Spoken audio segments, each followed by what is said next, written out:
The stage lights were still dim when the camera found him standing alone in the wings, fingers rough and scarred, clutching a microphone like it might slip away at any second. Before we begin, pause for just one moment. If stories about ordinary people doing extraordinary things inspire you, hit like, subscribe to the channel, and stay with us until the very end, because this is not just a performance, it's a life-changing moment you won't forget. No one noticed him at first. That's how it had always been. Daniel Brooks was a carpenter, the kind who woke before dawn, packed his lunch in a dented metal box, and spent his days building other people's dreams while quietly setting his own aside. His hands told his story better than words ever could. Calloused palms, cracked knuckles, tiny scars from years of measuring twice and cutting once. Music had never been part of the plan, not officially. It was something that lived in the background of his life, humming softly while sawdust floated through the air and the radio played in the workshop. Singing was what he did when no one was listening. Daniel grew up in a small town where expectations were practical and dreams were treated like luxuries. His father had been a carpenter too, a hard-working man who believed stability mattered more than passion. When Daniel was 12, his mother passed away after a long illness, and the house grew quieter overnight. Music became Daniel's refuge. Late at night, after homework and chores, he would sit on the edge of his bed and sing softly so his father wouldn't hear. Those songs carried his grief, his fear, and the words he didn't know how to say out loud. Life moved on the way it always does. Daniel learned the trade, took over more responsibility, and eventually opened a small carpentry business of his own. He got married, had a daughter named Lily, and promised himself he would give her a better life than the one he'd known. But dreams don't disappear so easily. They wait. Sometimes they ache. Daniel sang to Lily every night when she was little, his voice gentle and warm, filling the small bedroom with lullabies and hope. She would fall asleep smiling, and for a few minutes, the weight of the world felt lighter. Then came the hardest challenge of his life. Lily got sick. What started as tiredness turned into hospital visits, whispered conversations, and words no parent ever wants to hear. Bills piled up. Daniel worked longer hours, sometimes sleeping in the workshop to save time. Through it all, music stayed with him. In hospital hallways, he would sing quietly, his voice trembling but steady, promising his daughter that everything would be okay, even when he wasn't sure it would. One night, while scrolling on his phone beside Lily's hospital bed, he saw a clip from America's Got Talent. Ordinary people. Big stage. One chance. Lily's eyes lit up. "Dad," she whispered, "you should do that." Daniel laughed it off at first. A carpenter on national television? It sounded ridiculous. But Lily wouldn't let it go. "You always sing for me," she said. "Let other people hear you too." It took months before Daniel finally applied. He almost didn't show up. Standing outside the audition hall, surrounded by confident singers and flashy performers, he felt completely out of place. His jeans were worn, his shirt plain, and his nerves nearly sent him back to the car. But then he thought of Lily, of all the nights he sang just to keep going, and he walked inside. Now here he was, about to step onto one of the biggest stages in the world. The announcer called his name. The lights came up. The audience clapped politely, unsure what to expect. Simon Cowell glanced at his notes, eyebrow already raised. "Tell us who you are," he said. Daniel cleared his throat. "I'm a carpenter," he replied simply. A few murmurs rippled through the crowd. Simon leaned back. "And what are you doing here today?" Daniel hesitated, then spoke from the heart. "I'm here because my daughter believes in me." There was something in his voice that shifted the room. He explained his story briefly: work, family, struggle, music as comfort. Not polished. Not dramatic. Just honest. Simon nodded slowly. "All right," he said. "Whenever you're ready." The music started soft, almost fragile. Daniel closed his eyes and sang the first line, and in that instant, the room changed. His voice wasn't loud. It wasn't flashy. It was raw, weathered, and full of life. Every note carried years of sacrifice, love, and quiet resilience. The audience leaned in. Judges who had heard thousands of singers before felt something new. As the song built, Daniel's voice grew stronger, filling the theater with emotion that couldn't be taught or rehearsed. He sang about holding on when everything falls apart, about finding light in fading moments. Somewhere in the crowd, people wiped away tears. One judge covered her mouth. The camera cut to Simon, who had stopped writing altogether. He was staring, completely still. When the final note faded, there was a moment of silence so deep it felt sacred. Then the audience erupted. A standing ovation thundered through the theater. Daniel opened his eyes, stunned, as if he had just woken from a dream. Simon stood up slowly, shaking his head in disbelief. "I didn't see that coming," Simon said finally. "You walked out here, told us you're a carpenter, and then you sang like that. That wasn't just a performance. That was real." For once, Simon Cowell was truly speechless. Daniel's hands trembled as the judges voted. For yes. He covered his face, overwhelmed, and for the first time in years, allowed himself to cry not from fear or exhaustion, but from hope. Backstage, he called Lily. "Did you hear me?" he asked. Her laughter filled the phone. "I told you, Dad," she said. "You're amazing." That performance didn't magically fix everything. Life didn't suddenly become easy. But it changed something inside Daniel. He realized dreams don't have expiration dates. That ordinary people carry extraordinary stories. That sometimes, all it takes is one song to remind the world and yourself who you really are. As the lights faded and the stage emptied, Daniel walked off holding his head a little higher. Not just a carpenter anymore. Not just a singer. But a reminder that hope can come from the most unexpected places. If this story moved you even a little, don't forget to like the video, subscribe to the channel, and share it with someone who needs a reminder to never give up. Because somewhere out there, another dream is waiting for the courage to be heard. The doors opened to the theater with a low creak, and for a split second, he almost turned around and walked back out. Before this story unfolds, take a moment. If you believe everyday people can carry extraordinary miracles inside them, like the video, subscribe to the channel, and stay until the very end, because what happens next is the kind of moment that reminds us why we believe in dreams at all. His name was Marcus Hale, and he didn't look like someone about to change a room full of skeptics. He wore a faded jacket, boots still dusted with sawdust from the job he'd worked just hours earlier, and a quiet expression shaped by years of being overlooked. Marcus wasn't famous. He wasn't trained. He was a night shift carpenter who spent his days repairing broken houses and his nights trying to hold together a life that had fallen apart more than once. Marcus had learned early that life rarely followed the plan. His mother raised him alone, working 2 jobs while reminding him that survival came before dreams. When she passed away unexpectedly during his early 20s, Marcus inherited not just grief, but responsibility. He dropped out of college, picked up a hammer, and told himself that music, the thing he loved most, was just a childhood phase. Singing became something he did only when no one could hear him, usually late at night when the world was quiet and his thoughts were loud.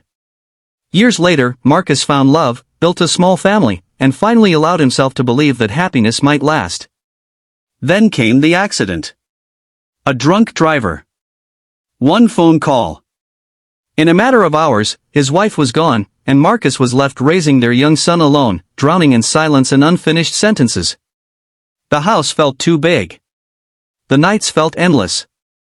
And music was the only thing that still spoke back to him.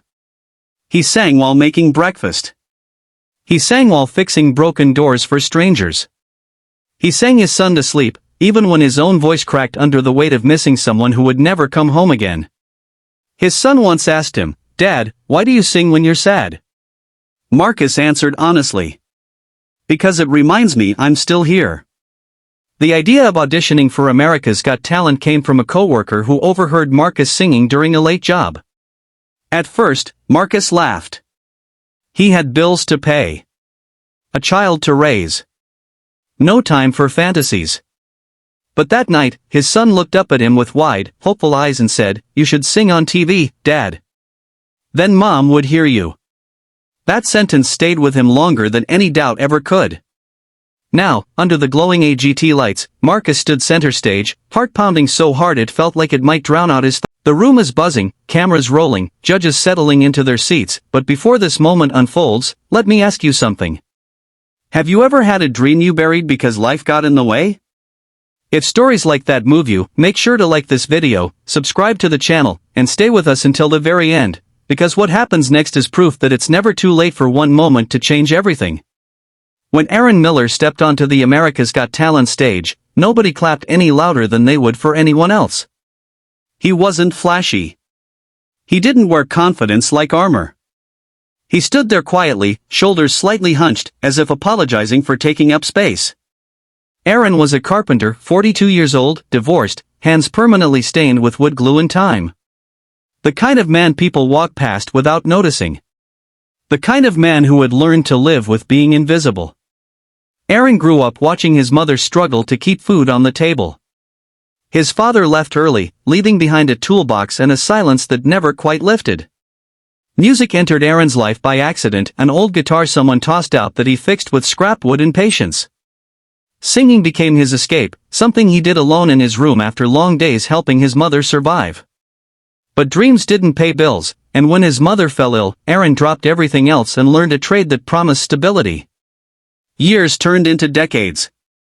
Aaron married young, had a son, worked non-stop. He built houses he'd never live in, repaired kitchens for families who laughed while he worked quietly in the background. At night, when everyone else slept, he sang. Softly. Carefully. As if afraid that wanting more might somehow break the life he was holding together with splinters and sacrifice. Then life broke it anyway. The marriage ended slowly, painfully, in the way things do when two people are exhausted and don't know how to talk anymore. His son moved away with his mother. The house grew quiet. Too quiet. Music was all Aaron had left that still felt like him. Singing wasn't a hobby anymore, it was how he survived the empty hours. The idea to audition came from a customer who overheard Aaron singing while installing cabinets. You ever thought about singing professionally? She asked casually. Aaron laughed it off, but the question followed him home and sat beside him in the silence. That night, he called his son. What would you think if Dad sang on TV? There was a pause, then laughter. I'd finally believe you when you say you're good, his son said. Standing on the AGT stage now, Aaron felt every year of doubt pressing down on his chest. Simon Cowell glanced up, unimpressed. What do you do for a living? Simon asked. I'm a carpenter, Aaron replied. A beat. And what brings you here today? Aaron swallowed. I spent my whole life building things for other people. I just wanted to try building something for myself. The audience shifted. Simon leaned forward. All right. Let's hear it. The music started, simple, stripped, unforgiving. Aaron took a breath and sang the first note, and suddenly the room felt smaller, closer, more intimate. His voice wasn't polished, but it was real. It carried regret without bitterness, hope without pretending everything was okay. Every lyric sounded like it had been lived, not learned. As the song unfolded, the audience grew silent. Not bored silence, listening silence. The kind that happens when people recognize something honest. Aaron sang about lost time, about loving someone from a distance, about forgiving yourself for the chances you never took. The judges exchanged glances. One leaned back, shaken. Another pressed her hands together as if holding something fragile. The camera found Simon Cowell again. His expression had changed completely. No smirk. No notes. Just listening. Aaron reached the final chorus, voice cracking, not from nerves, but from memory. He sang like a man who had carried too much for too long and finally set it down. When the last note faded, it didn't disappear. It hung in the air, heavy and alive. Silence. Then one person stood. Then another. Then the entire theater rose in a wave of applause that felt endless. Aaron stood frozen, eyes glassy, unsure how a room full of strangers could feel like home in a single moment. Simon stood up slowly. I'm going to be honest, he said. I didn't expect anything. But that was one of the most sincere auditions we've had in a very long time. You didn't sing at us. You shared yourself. And I don't say this often, but you moved me." Simon stopped, shook his head slightly. For once, he had nothing else to add. For yes lit up the screen. Backstage, Aaron called his son, hands shaking. "Did you see it?" he asked. "Yeah, Dad," his son replied softly. "I saw all of it." That moment didn't erase the past. It didn't magically fix his life. But it gave Aaron something he hadn't felt in years, permission to believe that his voice mattered. That being ordinary didn't mean being forgettable. That even after a lifetime of putting yourself last, one brave step can still echo forever. As the lights dimmed and Aaron walked off stage, he wasn't just a carpenter anymore. He was a reminder, to himself and to everyone watching, that it's never too late to be heard. If this story inspired you, don't forget to like the video, subscribe to the channel, and share it with someone who needs hope today. Because sometimes, one song is enough to turn fading lights into a brand new beginning. The theater is buzzing, lights warming up, judges settling in, but before you scroll away, let me tell you this: if you've ever felt invisible, if you've ever put your dreams on hold for the sake of survival, this story is for you. Make sure you like this video, subscribe to the channel, and stay with us until the very end, because what you're about to witness isn't just an audition, it's a reminder that hope can walk onto the biggest stage when you least expect it. His name was Thomas Reed, and he stood alone at the edge of the America's Got Talent stage, staring at the floor like it might give him permission to leave. At 50 years old, Thomas wasn't chasing fame. He wasn't chasing applause. He was chasing closure. He wore a simple button-up shirt, sleeves rolled to reveal arms shaped by decades of labor. His hands shook slightly, not from fear of the judges, but from the weight of a lifetime spent choosing responsibility over himself. Thomas had been a carpenter since he was 17. His father taught him the trade after dropping out of school became the only option. "A man who works with his hands will always eat," his father used to say. And Thomas believed him. He built decks, fixed roofs, restored old houses no one else wanted to touch. He built stability. What he didn't build was space for his own dreams. Music came from his mother. She used to sing while cooking dinner, her voice filling the house with warmth even when money was tight. When she passed away unexpectedly, Thomas was 21 and already carrying more than he knew how to handle. That night, he picked up an old guitar that had been sitting untouched in the corner and sang until his voice gave out. From then on, singing became his secret language with the past. Life didn't slow down to let him grieve. He married, had 2 daughters, worked longer hours. Singing was reduced to moments stolen in the garage, or quiet hums while driving alone between job sites. His wife used to tell him he had a gift.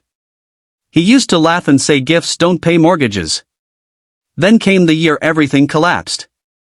The company he worked for shut down. His marriage, already strained by exhaustion and unspoken regrets, quietly ended. His daughters grew up and moved away.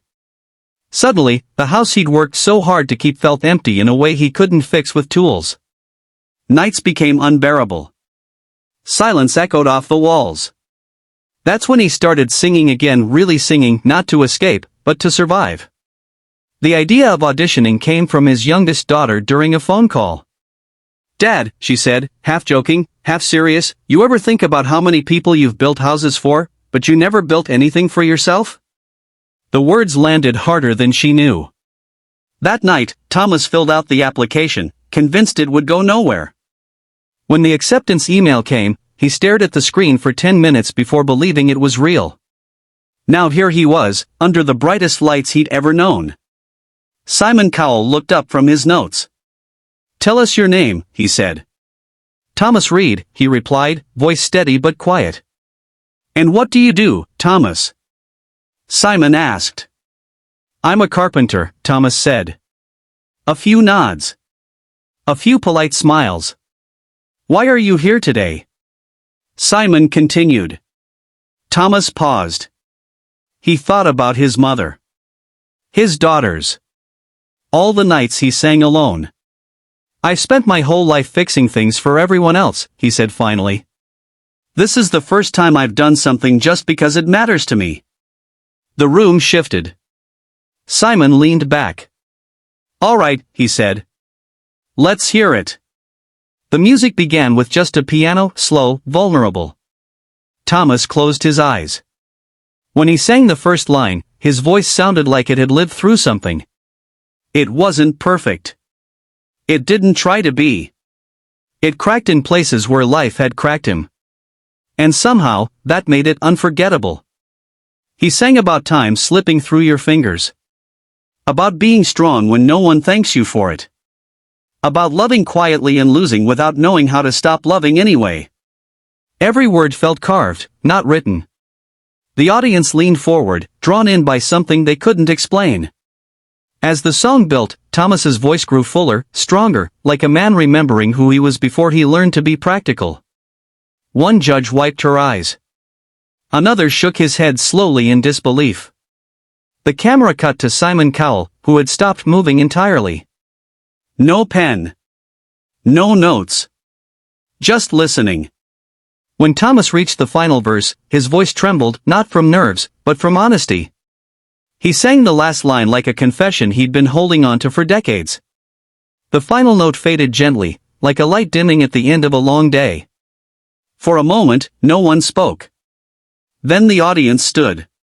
Applause filled the theater, not explosive, but deep and steady, the kind given when people feel seen. Thomas opened his eyes, stunned, breathing hard, trying to understand what he'd just done. Simon stood up slowly. "Thomas," he said, choosing his words carefully, "I've judged a lot of people who want this very badly. But very few who need it the way you just showed us. That wasn't a performance. That was a lifetime. And I think everyone felt it." He paused, shook his head slightly. "I don't even want to critique it." For yes appeared. Thomas covered his mouth, emotion finally breaking through. He nodded, whispered thank you, and walked off stage with tears in his eyes. Backstage, he called his daughters. "I did it," he said quietly. "We know," one of them replied. "We heard everything." That moment didn't erase his struggles. It didn't give him back lost years. But it gave him something just as powerful, a reminder that it's never too late to honor the parts of yourself you bury to survive. That dreams don't disappear. They wait. As Thomas walked into the fading lights, he wasn't just a carpenter anymore. He was proof that even the strongest foundations can still make room for hope. If this story inspired you, don't forget to like the video, subscribe to the channel, and share it with someone who needs to believe that it's never too late to be heard. Because sometimes, one song is enough to change everything. The audience is chatting, judges are settling in, cameras are ready, but before anything else, let me tell you this: if you've ever felt like your life passed you by while you were busy surviving, this story is for you. Take a second to like this video, subscribe to the channel, and stay with us until the very end, because what happens next is the kind of moment that reminds us why hope never truly fades. When the announcer called his name, the applause was polite, uncertain. Ethan Walker stepped onto the America's Got Talent stage with slow, measured steps, as if each one carried the weight of the years behind him. He didn't look like a performer. He looked like a man who had just come from work. Because he had. Ethan was a carpenter, 48 years old, widowed, and worn down in ways no spotlight could hide. His hands were thick with calluses, his shoulders permanently tense, his eyes cautious, like someone who had learned not to expect too much from life. Ethan wasn't born with dreams of stages and applause. He grew up in a family where hard work was survival, not a choice. His father taught him how to measure wood before he taught him how to talk about feelings. "You work," his father used to say, "and the rest takes care of itself." Music came from somewhere quieter. His grandmother used to sing old songs while fixing dinner, her voice soft and steady. Ethan would sit on the floor and listen, memorizing every note without realizing it would stay with him forever. When his grandmother passed away, Ethan was 16. That night, he sang alone in the garage for the first time. It wasn't for anyone else. It was because the silence felt too heavy to carry. From then on, singing became something private, something he did when the house was asleep, when no one could tell him it was impractical or pointless. Life moved fast. Ethan married young, had a daughter, worked endless hours to keep food on the table. He built fences, cabinets, staircases, solid things that didn't fall apart the way people sometimes did. Singing was reduced to quiet moments in the car or soft lullabies at bedtime. His wife loved hearing him sing, but Ethan always brushed it off. "It's just something I do," he'd say. Then came the illness. Short at first. Then longer. Hospital rooms replaced dinner tables. Hope slowly learned how to whisper instead of shout. When his wife passed, Ethan didn't cry right away. He went home, sat on the edge of the bed, and sang the song she loved most until his voice gave out. After that, the house felt hollow.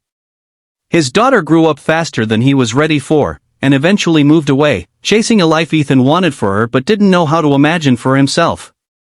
The idea to audition came unexpectedly. One evening, while repairing a neighbor's porch, Ethan hummed without realizing it. The neighbor stopped and listened.